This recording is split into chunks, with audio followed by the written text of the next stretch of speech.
10वां सर्ग। राजा दशरथ का कैकेयी के भवन में जाना। उसे कोप भवन में स्थित देखकर दुखी होना और उसको अनेक प्रकार से सांत्वना देना। पापिनी कुब्जान जब देवी कैकेयी को बहुत उल्टी बातें समझा दी, तब वह विषाक्त बाण से विद्ध हुई किन्नरी के समान धरती पर लौटने लगी। मंथरा के बताए हुए समस्त कार्यों को यह बहुत उत्तम है ऐसा मन ही मन निश्चय करके बातचीत में कुशल भावी कैकेयी ने मंथरा से धीरे धीरे अपना सारा मंतव्य बता दिया। मंथरा के वचनों से मोहित एवं दीन हुई भामिनी कैकेयी पूर्वोक्त निश्चय करके नाग कन्या की भांति गर्म और लंबी सांस खींचने लगी और 2 घड़ी तक अपने लिए सुखदायक मार्ग का विचार करती रही।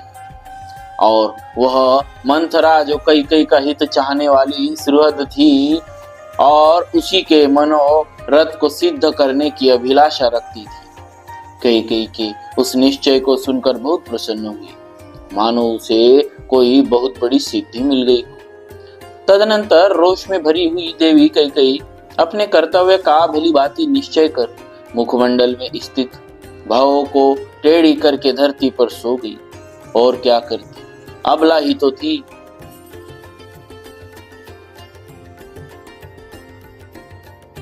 तदनंतर उस कैकेयी कुमारी ने अपने विचित्र पुष्पहारों और दिव्य आभूषणों को उतार कर फेंक दिया। वे सारे आभूषण धरती पर यत्र तत्र पड़े रहे, जैसे छिटके हुए तारे आकाश की शोभा बढ़ाते, उसी प्रकार फेंके हुए वे पुष्पहार और आभूषण वहां भूमि की शोभा बढ़ा रहे थे।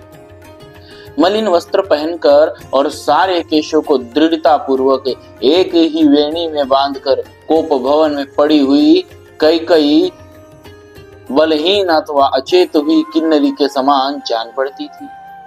उधर महाराज दशरथ मंत्री आदि को श्री राम के राज्याभिषेक की तैयारी के लिए आज्ञा दे सबको यथा समय उपस्थित होने के लिए कहकर रणिवास में गए।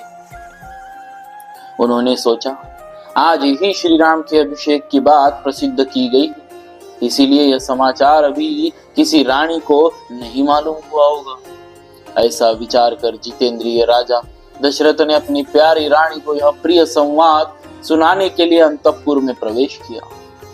उन महायशस्वी नरेश ने पहले कैकेयी के श्रेष्ठ भवन में प्रवेश किया।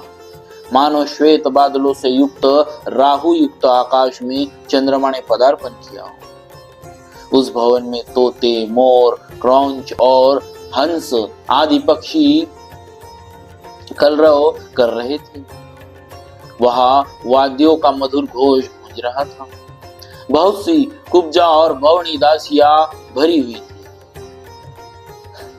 चंपा और अशोक से सुशोभित बहुत से लता भवन और चित्र मंदिर उस महल की शोभा बढ़ा रहे थे।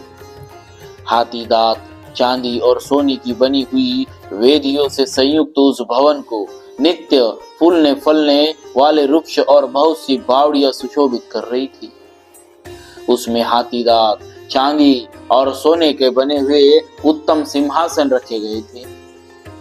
नाना प्रकार के अन्न, पान और भांति भांति के भक्ष्य भोज्य पदार्थों से वह भवन भरा पूरा था। बहुमूल्य आभूषणों से संपन्न कैकेयी का वह भवन स्वर्ग के समान शोभा पा रहा था। अपने उस समृद्धशाली अंतःपुर में प्रवेश करके महाराज राजा दशरथ वहां की उत्तम शैया पर रानी कैकेयी को नहीं देखे। काम बल से संयुक्त वे नरेश रानी की प्रसन्नता बढ़ाने की अभिलाषा से भीतर गए थे। वह अपनी प्यारी पत्नी को न देख उनके मन में बड़ा विषाद हुआ और वे उनके विषय में पूछताछ करने लगे। इससे पहले रानी कैकेयी राजा के आगमन की सूचना बेला में कहीं अन्यत्र नहीं जाती थी। राजा ने कभी सूने भवन में प्रवेश नहीं किया था, इसीलिए वे घर में आकर कैकेयी के बारे में पूछने लगे। उन्हें यह मालूम नहीं था कि वह मूर्खा कोई स्वार्थ सिद्ध करना चाहती। अतः उन्होंने पहले की ही भांति प्रतिहारी से उसके विषय में पूछा। प्रतिहारी बहुत डरी हुई थी। उसने हाथ जोड़कर कहा, देव, देवी कैकेयी अत्यंत कुपित हो कोप भवन की ओर दौड़ी गई। प्रतिहारी की यह बात सुनकर राजा का मन बहुत उदास हो गया। उनकी इंद्रियां चंचल एवं व्याकुल हो उठी और वे पुनः अधिक विषाद करने लगे। कोप भवन में वह भूमि पर पड़ी थी और इस तरह लेटी हुई थी जो उसके लिए योग्य नहीं था। राजा ने दुख के कारण संतप्त से होकर इसे इस अवस्था में देखा।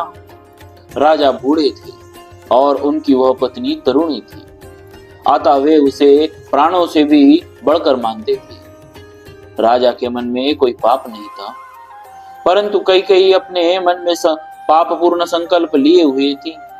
उन्होंने उसे कटी हुई लता की भांति पृथ्वी पर पड़ी थी, मानो कोई देवांगना स्वर्ग से भूतल पर गिर पड़ी हो। वह स्वर्ग भ्रष्ट किन्नरी, देवलोक से च्युत हुई अप्सरा, लक्ष्य भ्रष्ट माया और जाल में बंधी हुई हरिणी के समान जान पड़ती। जैसे कोई महान गजराज वन में व्याध के द्वारा विषलिप्त बाण से विद्ध होकर गिरी हुई अत्यंत दुखित हथिनी का स्नेह वश स्पर्श करता, उसी प्रकार कामी राजा दशरथ ने महान दुख में पड़ी हुई कमल नयनी भार्या कैकेयी का स्नेह पूर्वक दोनों हाथों से स्पर्श किया। उस समय उनके मन में सब ओर से यह भय समा गया कि न जाने यह क्या कहेगी और क्या करेगी। वे उसके अंगों पर हाथ फेरते हुए उससे इस प्रकार बोले, देवी, तुम्हारा क्रोध मुझ पर है, ऐसा तो मुझे विश्वास नहीं होता। फिर किसने तुम्हारा तिरस्कार किया है? किसके द्वारा तुम्हारी निंदा की गई?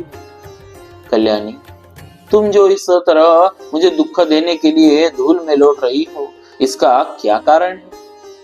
मेरे चित्त को मत डालने वाली सुंदरी, मेरे मन में तो सदा तुम्हारे कल्याण की ही भावना रहती है। फिर मेरे रहते हुए तुम किस लिए धरती पर सो रही हो? जान पड़ता है तुम्हारे चित्त पर किसी पिशाच ने अधिकार कर लिया। भामिनी, तुम अपना रोग बताओ। मेरे यहाँ बहुत से चिकित्सा कुशल वैद्य हैं, जिन्हें मैं सब प्रकार से संतुष्ट कर रखा है। वे तुम्हें सुखी कर देंगे, अथवा कहो आज किसका प्रिय करना है, या किसने तुम्हारा अभी अप्रिय किया है।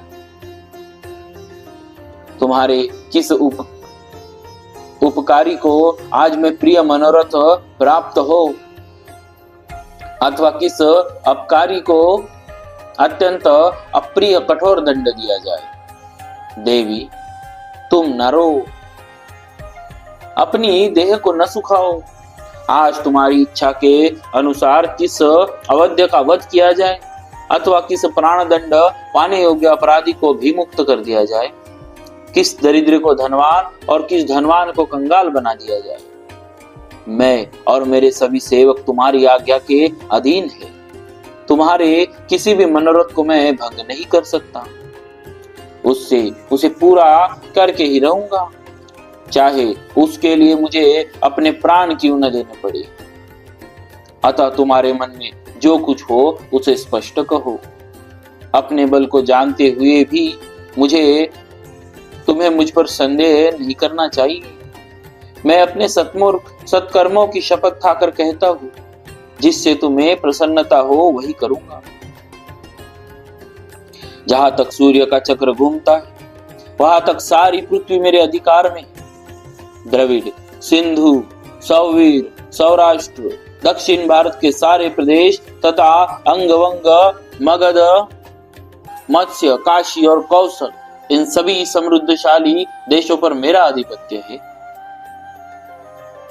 कई राजनंदिनी, उसमें पैदा होने वाले भांति भांति के द्रव्य, धन धान्य और बकरी भेड़ आदि जो भी तुम मन से लेना चाहती हो वह मुझसे मांग लो।